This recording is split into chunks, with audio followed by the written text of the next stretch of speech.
Vamos a orar. Padre nuestro que estás con nosotras y cada una en sus diferentes lugares, en sus diferentes hogares, Señor. Te agradezco primeramente porque nos has dado el tiempo, la disposición para estar aquí reunidas. Gracias, Señor, porque a la distancia nos estrechamos, nos amamos, Señor, y nos extrañamos también, Señor. Gracias por esta fraternidad que existe entre las personas de este grupo. Gracias por la vida de Tania, Señor.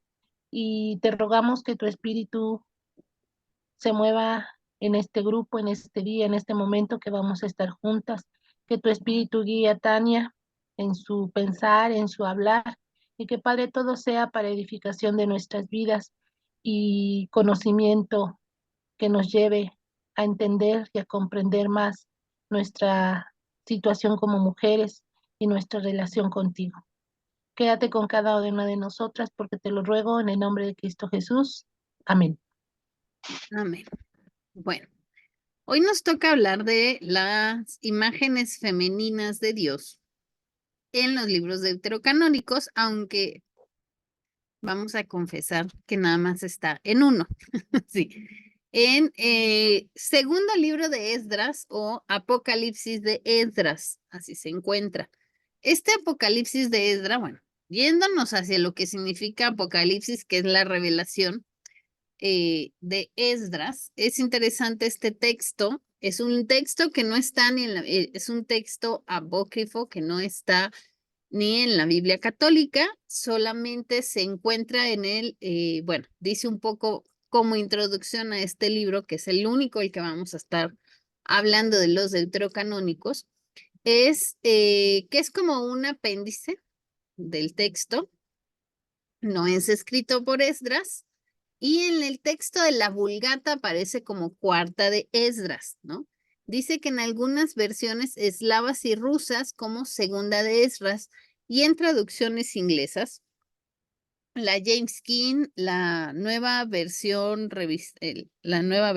estándar revisada, como segunda de Esdras, o sea, en la sección de apócrifos. Yo tengo aquí, estaba yo revisando en mi texto en mi Biblia interconfesional y no aparece Esdras. Entonces, sí es un texto no difícil de encontrar porque lo que se menciona un poco de este texto es que algunas iglesias lo utilizan como un texto un añadido al canon, a nuestro canon, ¿no? El origen o la versión de este texto, y aquí llama la atención, es que ha habido esta discusión si es un texto escrito en arameo, si es un texto escrito en griego o es un texto escrito en hebreo. Por ahí se defiende la idea de que fue un escrito en hebreo, ¿no? Algunos dicen que en arameo, les digo, aquí hay una decisión extraña en el caso de Esdras. Dice que se considera que, dice, que no puede ponerse en duda que el autor era judío, eso lo podemos decir por las referencias que hay al hebraísmo o a historias en el hebreo. Ahorita les voy a leer un poquito el texto de este Apocalipsis de Esdras. Y dice, porque el autor adorna sus discursos con ficciones muy próximas a los talmudistas y rabinos. Los talmudistas eran los estudiosos del Talmud del Antiguo Testamento judío. A pesar de todo, dice, presenta un valor histórico, pues refleja tradiciones considerablemente más antiguas. En los capítulos 1, 2, 13 y 14 de la versión latina, dice no proviene del libro original, sino que fueron adiciones posteriores y probablemente de los autores cristianos. Vamos a agregar a quien está entrando. Entonces, no nos espantemos con el libro de Esdras. Sí. Es interesante la parte de cómo se habla de él. Justamente en el capítulo 14 de Esdras hay una referencia donde dice, y aconteció que cuando se cumplieron los 40 días, el Altísimo habló conmigo y me dijo, los 24 libros, o sea, el canon hebreo, que habéis escrito primero, hazlos públicos para quienes son dignos y quienes no son dignos puedan leer de allí. Pero los otros 70 los guardarás y se los entregarás a los sabios de tu pueblo. Este es un apartado del texto de Esdras, del Apocalipsis de Esdras. Les voy a mandar este. Y entonces, bueno, el que yo encontré es un texto, viene así, Cuarta de Esdras o Apocalipsis de Esdras, ¿no? Y entonces entra como un poco los profetas, hablando de una genealogía. Dice, segundo libro del profeta de Esdras, hijos de Sario, de Azareo, hijo de Elquías, hijo de Salamo, hijo de Sador, hijo de Acitó, hijo de Aquías, hijo de Fineo, hijo de Heli, hijo de Ameras, hijo de Asís, hijo de Marimot, hijo de Arná, hijo de Osías, hijo de Borit, hijo de Abiseo, hijo de Fineo, hijo de Eleazar, hijo de Aarón, de la tribu de Leví, que estuvo cautivo en el país de los Medeos bajo el reinado de Atarjerjes, persa, rey de los persas, ¿no? Después de toda esa introducción para asegurarnos que este autor del texto, bueno, viene de la genealogía hasta del profeta Eleazar de la tribu Leví, empieza con esta parte de la profecía, ¿no? Esta parte de la revelación. Y así vamos a encontrar, cuando encontramos que algún texto profético, aún en el Antiguo Testamento o en Apocalipsis, es el Señor me dirigió estas palabras o el Señor me reveló. Por eso se habla de Apocalipsis, ¿no? Y dice, el Señor me dirigió las palabras con estos términos. Ve y anuncia a mi pueblo sus fechorías, las faltas que ha cometido contra mí, para que las anuncie a los hijos de sus hijos. Los pecados de sus padres se han incrementado en ellos y me han olvidado y me han sacrificado a dioses extranjeros. Hay una referencia hacia la esclavitud en Egipto, hacia el Éxodo, por eso hay como esta cuestión de, es un autor judío. Posiblemente, y eso se me olvidó decirles, este texto fue escrito en el siglo II después de Cristo, o sea que es mucho, muy posterior a ya ¿cómo se llama? A la canonización ya de la Biblia. Ahí estamos por esas fechas. Entonces, pues es un texto, no es difícil de leer, es muy narrativo, pero sí es interesante, ¿no? Habla sobre todo en este texto, y es aquí donde vamos a entrar un poco a estas imágenes, representación femenina de Dios, es que dice que son representaciones femeninas explícitas de Dios. Solo lo vamos a encontrar en este texto de Esdras. Hay muchos libros apócrifos y deuterocanónicos, no son los únicos que tienen la Biblia católica, ¿no? La Biblia que utilizan los católicos, sino que además de esos hay otros tantos. Lo interesante es que es en Segunda de Esdras donde encontramos esta representación femenina de Dios, ¿no? Como la sabiduría divina, ¿no? Dice, se habla además de la ley de Dios, la sabiduría divina y Jerusalén. Al propio ser de Dios es representado de esta manera, ¿no? Y entonces, pues ahí vienen las imágenes femeninas para Dios. En Segunda de Esdras, capítulo 1, versículo 30, dice, usa el símil, o sea, el parecido, que representa a Dios como una madre gallina para describir el cuidado y protección de Dios de Israel a través de los siglos. Y dice el texto, te he reunido como una gallina reúne a sus polluelos bajo sus alas, pero ahora, ¿qué voy a hacer contigo? ¿Te echaré de mi presencia? Aquí la protección pasada da paso al rechazo de Dios de Israel a favor de la iglesia cristiana. En general, la imagen animal de Dios de la Biblia es bastante limitada, o sea, hay desde una figura femenina, pero hablar de Dios desde una visión animal es limitada. La conocemos como el buen pastor, pero no, de todos modos no se habla, está pensando el buen pastor de la oveja. Bueno, es una forma en que Jesús de pronto habló de él como una metáfora. Pero bueno, no es muy común, ¿no? Y dice, Dios es semejante a un león. Esta es una de las imágenes hacia la versión imágenes animales de Dios.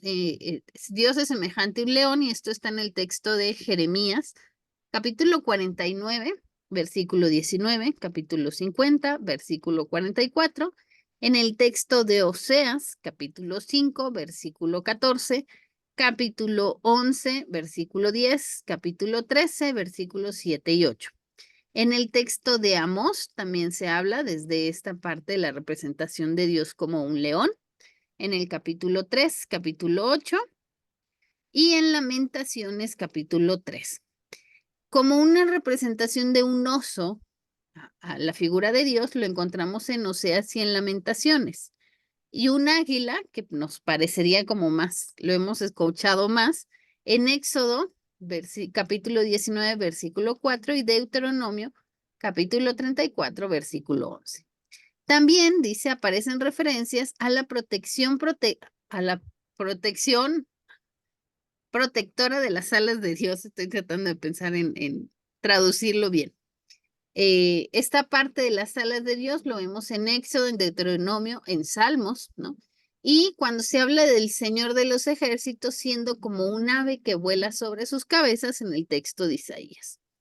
Sorprendentemente, hablar de Dios como una gallina madre lo encontramos en Segunda de Esdras, capítulo 1, versículo 30, y Mateo, capítulo 23, versículo 37, y en Lucas, capítulo 13, versículo 34. Hay varios textos que se refieren a la deidad o a Dios bajo la imagen de una madre humana. Los primeros lo vamos a encontrar en Esdras el capítulo 1 y 2. El autor de Esdras utiliza a su vez las imágenes de padre, madre y enfermera para retratar la relación de Dios con el pueblo del pacto, o sea, Israel. Así, Dios dice al Señor Todopoderoso: ¿no os he rogado como el padre ruega a sus hijos, y la madre a sus hijas, y la nodriza a sus hijos? Esto es en el versículo 28 de Segunda de Esdras o Apocalipsis de Esdras. Dios, a imagen de la madre, recuerda a Israel la súplica divina de tiempos pasados para que Israel, hijo de Dios, sea fiel. En el capítulo 1, entre el versículo 15 y 23, dice, el autor cristiano, basándose en incidentes descritos en Éxodo y Números, puede estar retratando a Dios bajo la imagen de la madre. Dios proveyó codornices como alimento, campamento para protección, el maná, el pan de los ángeles, el agua de la roca, las hojas de los árboles para cubrirse, ¿no? Hay una lectura alternativa que dice para sombra y la tierra para sustentar la vida. Entonces, vamos a ver, que les dije que les iba a leer unos. Esdras, capítulo 1, versículo 15. Palabras del Todopoderoso. La codorniz ha sido un signo para ustedes. Les he dado campos para protegerlos y allí han murmurado. No es mi nombre que ha triunfado en la pérdida de sus enemigos, pero entonces han murmurado. ¿Dónde están los beneficios que de mí han recibido? ¿Acaso no gritaban hacia mí cuando tenían hambre y sed en el desierto, diciendo, ¿por qué nos has traído a este desierto para hacernos perecer? Mas no habría valido ser esclavos de los egipcios que morir en esta soledad. Tuve piedad de sus gemidos y le di maná como alimento. Han comido el pan de los ángeles. Cuando tenían sed, ¿acaso no he hendido la piedra? ¿No han manado las aguas hasta la saciedad? Les he protegido con hojas de los árboles contra el calor. Les he repartido tierras fértiles, ante su faz he abatido a los cananeos, los fereceos y los filisteos. ¿Qué haré aún por ustedes? Dijo el Señor. Palabra del Todopoderoso. Cuando estaban en el desierto, cerca del río de la amargura, alternados y maldiciendo mi nombre, no alcé el fuego contra ustedes a cambio de sus blasfemias, sino envié madera en el agua y he hecho con ella un río de agua dulce. Y dice en el 24, ¿qué te haré, Jacob? No has querido obedecerme, Judá. Me dirigiré a otras naciones. Les daré mi nombre para que me guarden mis leyes. Ya que me han abandonado, los abandonaré. Me pidan misericordia, no tendré piedad de ustedes. Cuando me invoque, no les concederé. Han manchado con sangre sus manos y sus pies han sido lentos mientras corrían a cometer asesinato. No me han abandonado a mí, sino a ustedes mismos, dijo el Señor. Palabra del Todopoderoso. No les he rogado como un padre a sus hijos, una madre a su hija, una nodriza a sus niños de pecho, que sea mi pueblo que sean mi pueblo mientras yo sería su padre. Les he reunido como una gallina reúne a sus polluelos bajo sus alas. ¿Qué les haré ahora? ¿Los echaré de mi faz? No. Y bueno, es todo una cuestión de estar como este estira y afloja de madres e hijos, ¿no? De esta parte paternal que encontramos en el texto. Pero bueno, ahí se habla de esta figura de Dios desde la cuestión de este, la figura animal de la gallina, que no era muy común porque además lo que estaban tratando de hacer los israelitas era diferenciarse de las imágenes de las deidades de las otras culturas. Entonces, Esdras pues nos presenta, es extraño que hable, pero lo utiliza, ¿no? Como en este sentido de esta metáfora del amor de Dios. En, en el capítulo 2, versículos 2, el autor de Esdras presenta a Dios, ¿no? O bueno, a Sión como la madre de Israel. Dice, la madre que dio a luz a Israel ahora despide a sus hijos porque ya no puede hacer nada por ellos. A los niños se les pide, dice que pidan misericordia al Señor, puesto que el texto continúa pidiendo a Dios que destruya también a la madre. Y es mucho más probable que la referencia sea a Sión como madre que a Dios como madre.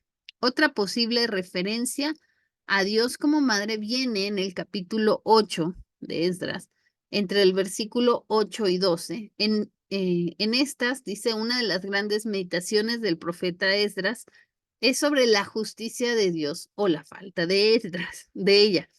Esdras representa a Dios como el que da la vida al recién nacido, forma sus miembros, lo preserva durante 9 meses en el vientre, proporciona el pecho para dar alimento al recién nacido y leche en los pechos. Estas referencias pueden, por supuesto, ser simplemente al Dios proveedor de la vida en el vientre, parecido al Salmo 139, pero pueden estar retratando a Dios como madre dadora de vida. Hay algunas referencias, bueno, en el capítulo 28 ya hablamos desde la visión de la nodriza, ¿no? Y en el capítulo 2, en el versículo 2 y el 4, dice, el autor se refiere a Dios o a Sión bajo la imagen de una viuda.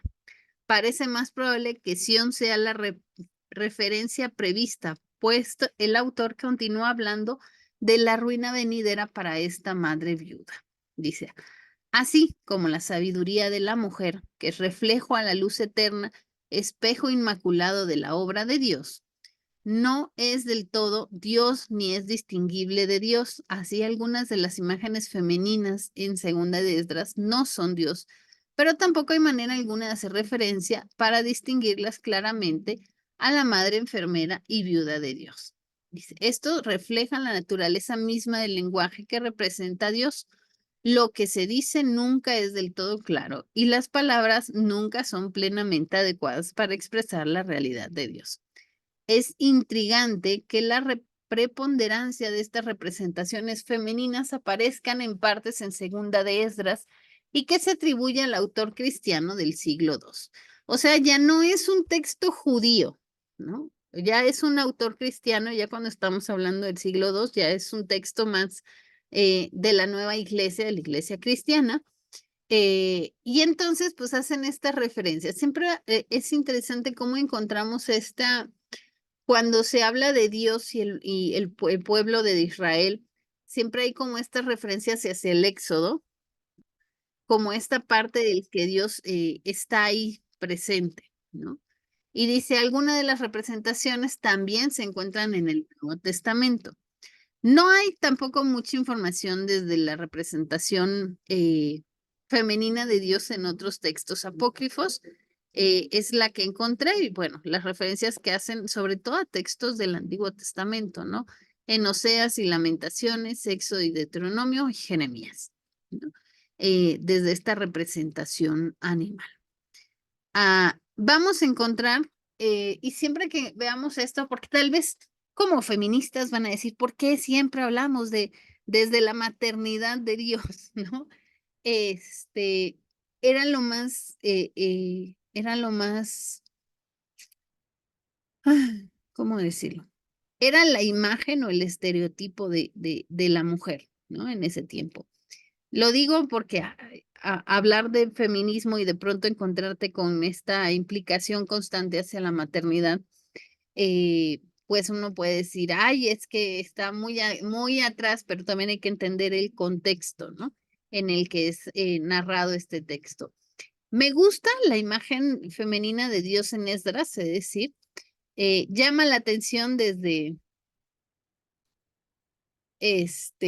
llama la atención la cuestión de la imagen de la gallina, que es como más clara que las otras imágenes que hay, que no son muchas tampoco, si se dan cuenta, nada más capítulo 1 y capítulo 2, y el Apocalipsis de Esdras aquí tiene 39 páginas, a ver, déjenme les digo. Subo, tiene 16 capítulos, ¿no? Entonces tampoco es como muy, ¿cómo se llama?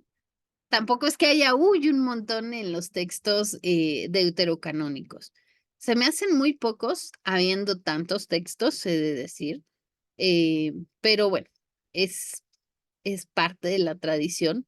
Lo interesante es que la nueva iglesia, o sea, la iglesia cristiana, un autor se le hizo importante hablar desde esto femenino, ¿no? Entonces ahí vemos que a pesar de estar dentro de una cultura romana ya, dentro de una cultura con una mentalidad diferente, se habla de un Dios en lo femenino, ¿no? En el texto de Esdras. Les voy a mandar, les debo bastantes documentos, se los voy a mandar por mail. Les he mandado los videos, de decir, pero no he mandado los documentos porque hay algunos errores de traducción. No, todavía no soy tan buena traduciendo textos. Pero bueno, ¿cómo ven estas imágenes femeninas de Dios? Bueno, por lo menos en Esdras, ¿no? Esta imagen desde una cuestión animal, ¿no? Pero también desde esta parte de la maternidad. Me gusta mucho también en el segundo de Esdras, donde se habla de esta madre que da vida y da el pecho y forma, ¿no? Porque es el observar del autor de cómo se da desde toda la gestación. Y Nubia. Gracias, pastora. A mí me quedó haciendo mucho ruido porque estuve mucho tiempo en una tradición hinduista y una de las representaciones más, pero más importantes que va a tener las expansiones plenarias de la divinidad va a ser precisamente el señor Nrsimhadev, que es un león, ¿verdad? Pero es un león bien particular porque es el león que protege a, a quienes son auspiciosas o auspiciosos a dar servicio a la divinidad, ¿verdad? Como las vestales. Entonces, todo aquel o toda aquella que se va a dedicar a servir en un templo, que va a consagrar su vida al servicio de la divinidad, es cuidada por esta figura de Dios que es un león y, y se le reconoce y se le permite de esta figura pues ser así, una mezcla entre lo humano y lo salvaje y así como decimos en buen castellano, ¿verdad? O sea, como una mamá leona que va a defender con garras y con dientes a sus hijas y sus hijos. Entonces en la representación, la imagen es muy fea, por cierto. El león es divino, ¿verdad? Es una mezcla entre hombre y león, pero la imagen es muy grotesca porque hay un ser que quiere asesinar a un monje que es un niño y lo descuartiza y se hace una guirnalda con sus tripas, como diríamos en estos lados. Entonces me pareció muy fuerte que también esa figura, esa representación llegue hasta allá, ¿verdad? O sea, que sea un elemento antropomorfo común a la zona. Miren, ya estoy ronca de tanto hablarle a los estudiantes. Ay, no, qué horror. Y lo otro que también me va a llamar mucho la atención es justamente es esta alegoría de la madre diosa, porque me recordó mucho a los escritos de Marija Gimbutas, que no sé si se han leído ustedes el libro de ella, del rescate de la diosa, y van a ser estas diosas primigenias, que me recordó mucho a Shera también, con esas vientres prominentes, esas grandes vulvas, esos grandes pechos, y que justamente son necesarios en ese periodo del que estamos hablando, porque todo el tema de poder asegurar la alimentación, las condiciones de vida digna, el hecho de poder preservar la vida en lo más que se pueda en el tiempo, ¿verdad? Y me hizo pensar mucho también en una discusión que se tenía ahora en otro espacio en el que yo converjo, donde somos mamás de niñas y niños arcoíris, o sea, niñas y niños que movieron durante la gestación o a la hora del parto. Entonces hablaban justamente de los simbolismos, ¿verdad? Como, como antes no se podía garantizar la vida, la continuidad de la vida de las hijas y de los hijos, y se había naturalizado la pérdida. Pero como en este periodo, por ejemplo, el tema de la pérdida es algo que afecta mucho a las mujeres, que se ha convertido para algunos países en un tema de salud pública. Entonces me hace pensar en ese momento, ¿verdad? En cómo tampoco estaba como que tan naturalizado, porque tenemos estos elementos que están ahí en la Biblia que nos van a recordar a eso, ¿verdad? A la nutrición, al poder ser capaces de sostener la vida a pesar de las condiciones duras y esa fragilidad al final de cuentas de la vida que puede ser arrebatada por cualquier cosa, por una sequía, ¿verdad? Por un movimiento de un lugar a otro y como estos simbolismos que van a estar también desde el cuerpo, porque yo creo que por ahí también me hace como mucho llamado a, a lo importante de una teología desde el cuerpo. Ujú.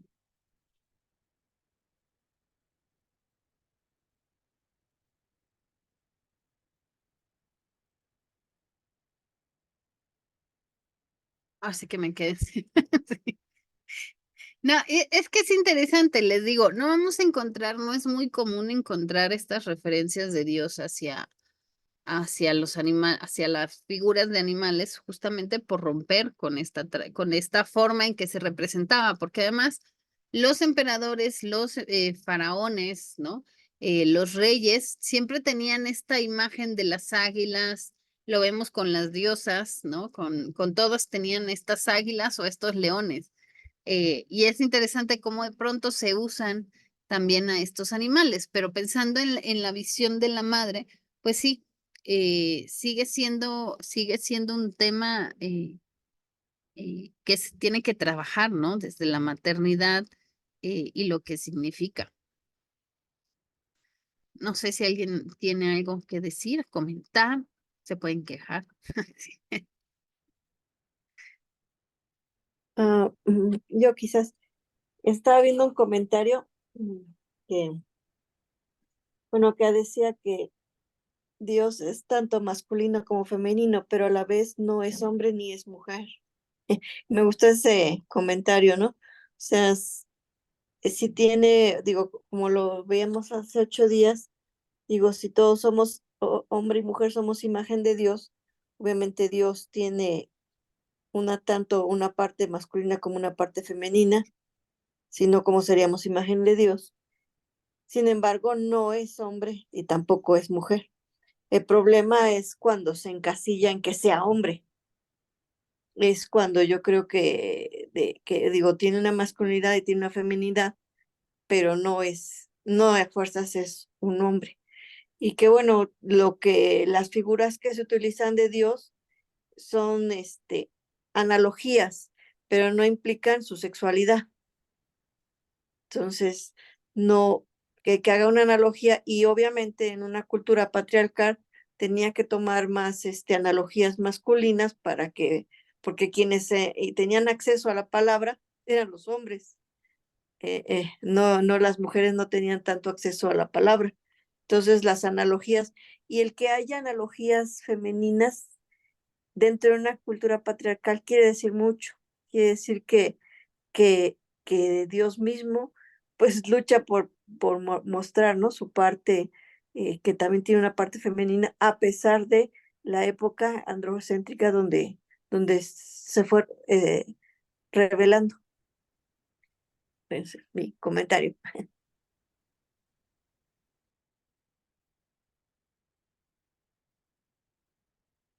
Algo iba a decir de lo que dijiste y se me fue.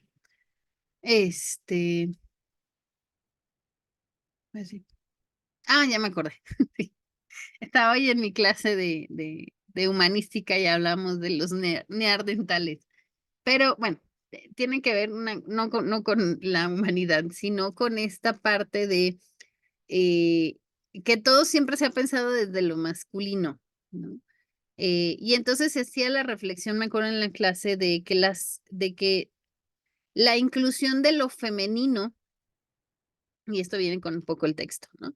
La inclusión de lo femenino en la ciencia, en la investigación, en la historia, ha sido por mujeres que han visto la importancia de hablar de las mujeres.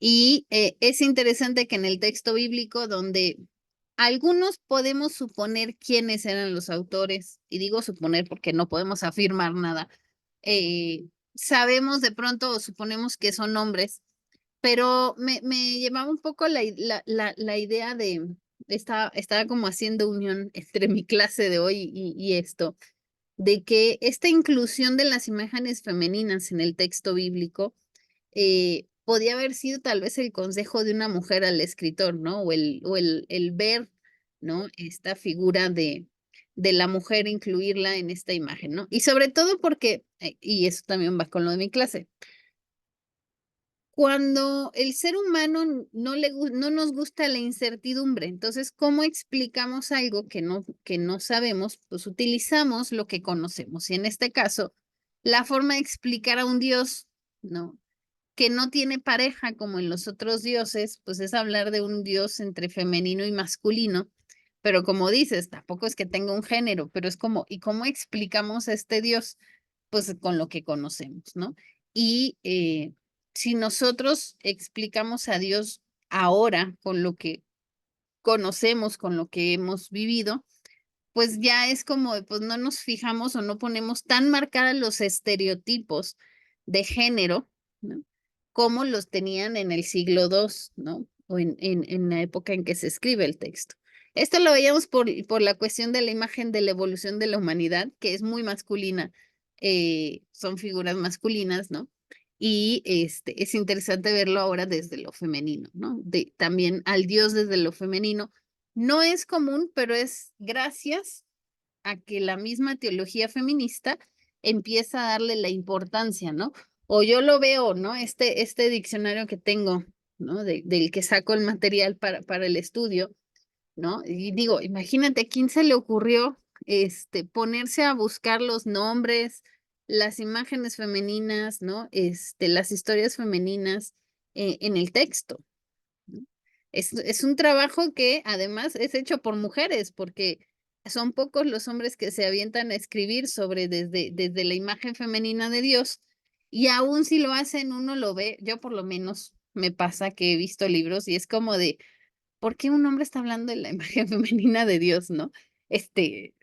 Pero bueno, si nosotros también hablamos de la imagen masculina de Dios, pues es válido, pero bueno, prefiero, me dice Quique, hay que darle importancia a lo que escriben las mujeres, porque de los hombres leemos mucho.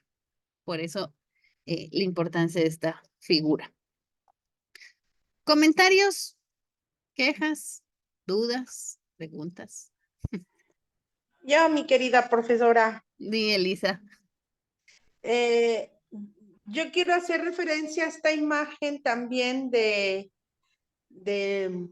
la gallina, ¿no? Al Salmo 91, ¿no?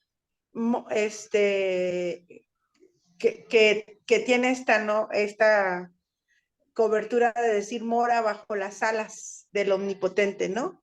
Esta cobertura. Y curiosamente, como anécdota, yo crecí en Oaxaca y criábamos guajolotes, patos, pollos y todas esas cosas, ¿no?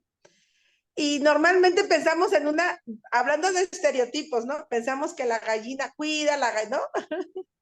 Pero en mi casa, en mi rancho, teníamos un guajolote que literal era el que cuidaba a los pollitos, a los guajolotitos. No sé por qué nuestras guajolotas los abandonaban y era un guajolote grandísimo, grandísimo. Y ustedes lo veían dándoles de comer, enseñándoles, llevándolos a dormir, pero era el guajolote macho. Y recuerdo mucho el hecho de que nos tocó el huracán Gilberto y las guajolotas pues buscaron volar y todo, y él se quedó hasta el final con todos los pollitos, los guajolotitos encima de él, ¿no? Mi mamá le lloraba porque se estaba entumiendo el pobre guajolote del frío y todo, pero creo que quitando, pongo el ejemplo porque quitando los estereotipos con los que entendemos a Dios, más que si es una gallina o un gallo, un guajolote, una guajolota, creo que es cómo nosotros identificamos el cuidado de Dios hacia nosotros, ¿no? Cómo identificamos su protección, su alimentación, su resguardo, su cobertura, el enseñarnos, porque yo me acuerdo que ese guajolote les enseñaba a los guajolotitos cómo buscar gusanitos y qué comer y qué no comer, ¿no? Entonces, todo esto que al final, sí, en la cultura donde se escribe la Biblia, eran roles principales de la mujer, ¿no? Y eran roles valiosos porque era una forma de preservar la familia, tener hijos para tener inclusive un buen ejército, ¿no? O sea, también cómo se usaban los controles en la maternidad, abrir los vientres y todo, ¿no? Matar a los hijos porque era una forma también de controlar la población. Entonces, creo que el valor que retoma la escritura en cuanto a este tesoro de la maternidad en ese momento tiene que ver con Dios, creo en esto, ¿no? En las cualidades de cómo nos sentimos acompañadas, acompañadas por Dios. Me encanta verlo desde de textos apócrifos, ¿no? Porque curiosamente como al Dios único lo entendían ellos, ¿no? O sea, ¿cómo podemos entender este Dios que también a veces nos cuesta trabajo entender a nosotros? Pero bueno, solamente quería resaltar esto, ¿no? Independientemente de los roles que cada cultura puede tener en que es mujer o que es hombre, al final creo que ese cuidado, esa protección y lo que es valioso en relación de Dios con nosotros. Gracias. Sí, y sobre todo es que de pronto tenemos muy marcados los roles de género. Esto, o sea, lo vamos a encontrar porque es lo que venimos replicando en forma en la historia de la humanidad, ¿no? Los roles de género, esta imagen que se nos presenta desde Adán y Eva, de el hombre fuerte, la mujer débil, la mujer es la materna, el hombre es como el que siempre sale a trabajar. Son roles que venimos, que la historia nos lo sigue marcando. Como ejemplos, lo que decías del guajolote, pues, bueno, en un ejemplo, para mí el que me digan que un hombre no puede cuidar a un hijo, ¿no? O no lo vaya, es como de, a ver, pues a mí me cuidó un hombre, ¿no? Yo crecí porque mi papá es el que se quedó y me cuidó, y es una imagen diferente, ¿no? Entonces, pero tiene que ver conforme a las experiencias, ¿no? Y el romper con roles de género ya establecidos por una sociedad es difícil, pero no imposible. Y es un proceso que lleva mucho tiempo, ¿no? El sábado daba una conferencia y les decía, en México tenemos apenas 70 años que la mujer puede votar, que puede tener una identificación. En Estados Unidos tiene ya más de 70 años, ¿no? Pues nos costó, pero se logró, ¿no? Y es interesante esta parte de cómo vamos cambiando, ¿no? Cómo vamos modificando nuestra forma en la sociedad conforme a la experiencia o la exigencia que hacemos, ¿no? En el caso del texto bíblico, estas imágenes desde estos libros apócrifos, pues ya son libros escritos dentro de la iglesia cristiana, ¿no? Más que dentro del pueblo judío. Y el pueblo judío tiene bastantes. Vimos la semana pasada lo de las imágenes femeninas en el Antiguo Testamento. Pero pues llaman la atención esa parte. Sí, Bárbara. Considero, bueno, estaba en otro estudio, la importancia de rescatar la figura también femenina de Dios en, digamos, ya cambiando las culturas como se van moviendo. Por ejemplo, simplemente aquí en México, ¿no? O sea, como tenemos muchas madres solteras, o sea, ¿cómo puedes identificarte tú como Dios Padre cuando tienes un padre ausente o un padre que te abandonó o un padre que te golpeó? Entonces se distorsiona cuando si nomás utilizas la imagen de padre, pues puedes tener nada más un Dios castigador, un Dios que no te quiere, un Dios que te abandona. Si nada más manejas la figura paterna en un contexto donde la cuestión paternal está ausente, ¿no? Entonces, cuando rescatas la figura materna de Dios y reconoces que Dios puede tener una figura materna, entonces, aunque tengas una ausencia paterna, reconocer que es una madre que no te abandona, que lucha, que está contigo, que te protege, reconocer esa figura de Dios que está en tu madre, creo que es muy valiosa. Digo, en esa época realmente era difícil que un padre abandonara a un hijo porque pues había clanes y si no lo era el padre que moría, lo tenía que rescatar el hermano y venía el levirato. Y había muchas leyes de protección para que el hijo no quedara abandonado. Y aún así había casos, ¿no? Pero ahora en nuestro contexto, el saber que es muy común, o sea, que un padre abandone o que un padre sea creo que es la importancia de rescatar ese Dios Madre. Sí.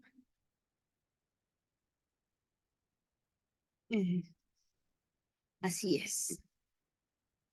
Bueno, hoy no quiero hablar mucho, se dieron cuenta. Sí, hablo mucho. Como dice Nubia, me canso. Pero bueno. La otra semana, déjenme, si no tienen más preguntas o dudas o comentarios. La otra semana vemos a Artemisa, diosa de la casa, los animales salvajes, el terreno virgen, los nacimientos, la virginidad y las doncellas. Y después de Artemisa vamos a ver a Lilith. No he hecho la publicidad, pero es que ahorita tengo aquí a la vista la publicidad de la otra semana. Como ya habíamos hablado de las imágenes femeninas la semana pasada, creo que ya hablamos mucho ayer, la semana pasada, y esta como que complementamos toda esta idea. Voy a tomar como que su silencio, es que estamos más o menos de acuerdo. Eso digo yo.